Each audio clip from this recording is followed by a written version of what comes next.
So today is the day when having this on an AR pistol becomes a felony. I think tomorrow, actually. I think today's the last day before it's not a felony, or before it is a felony. And let's talk about how stupid this is, because it doesn't make any sense. The purpose, the justification for the NFA regulating short barrel rifles is that it makes a more powerful rifle shorter and thus easier to conceal, right? Well, this device can't make the rifle shorter. In fact, putting this on an AR pistol in every possible scenario makes the rifle larger. I'm going to use the term rifle because it's a rifle caliber, and what they're saying it turns into is a short barrel rifle.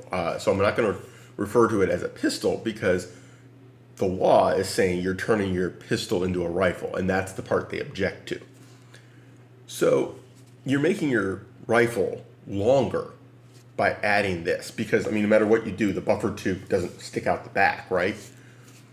So you've made your rifle bigger, thus less concealable, more bulky because this is not as slim and trim as a tube.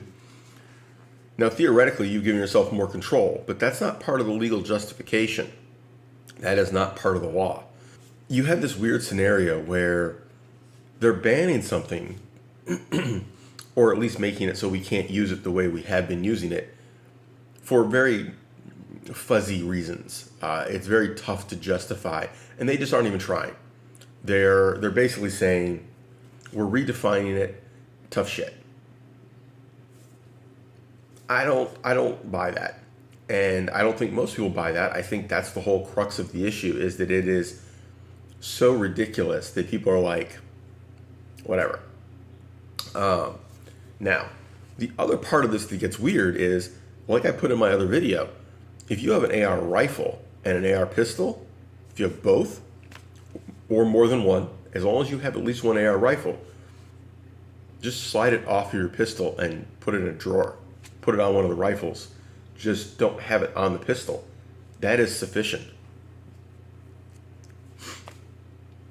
Constructive intent will only be able to get you in trouble once you get to court. What the frickin' ATF agents argue about when you're standing there.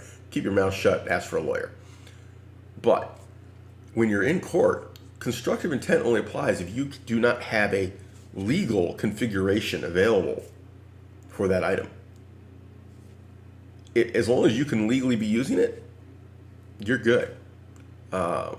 Because this item, they've said multiple times, and it is how the regulation is written and how the laws are written, this item is not regulated. This is not a bump stock ban. This item is not being banned. This item is not being regulated at all. Instead, what they're saying is that this item is now being classified as a stock.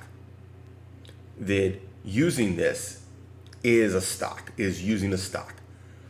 And they're not saying this is now illegal. They're just saying that we've recategorized what we consider it, and thus you have to follow those rules when you're using it.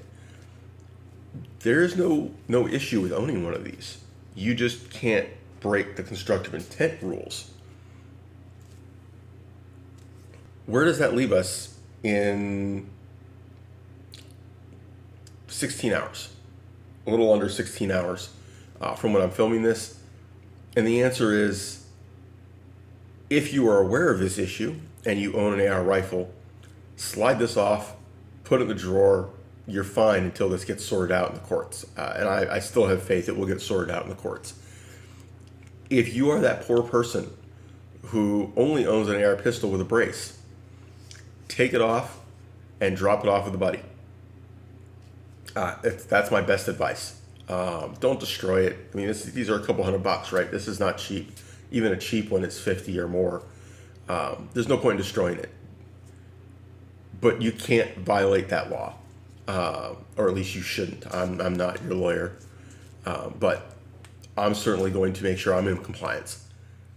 The real worry here is that if you don't follow 2A News, and you're not a political person, you're not following C-SPAN and a lot of the news sites, because a lot of people don't. That we make it out, and the politicians make it out like everybody's, all over everything they're saying. A lot of people don't give a shit. They that isn't part of their life. They don't care. They don't watch the news. They don't watch Second Amendment videos. They don't watch any of this stuff. They don't care. They're busy with their own lives. If they own an AR pistol, they may not even be aware that they're about to become a felon. That's the problem here, because there's no good way to notify everybody who owns one of these that, hey, by the way, you got to change what you're doing there, buddy. Millions and millions and millions have been sold. I would be willing to bet that half the people who own them are not aware of this new regulation, of the change in classification. That is the real problem here. Because people were doing something that was legal today, right now, tomorrow, are committing a felony. And no one informed them of that. And it is not their responsibility to pay attention to the news. No new law was passed. That's the key here. Ignorance of a law doesn't excuse you, but no new law was passed. And for decades, the law said this was just fine. And now a bureaucratic agency is changing a definition and changing that law. And that's the part that's not okay.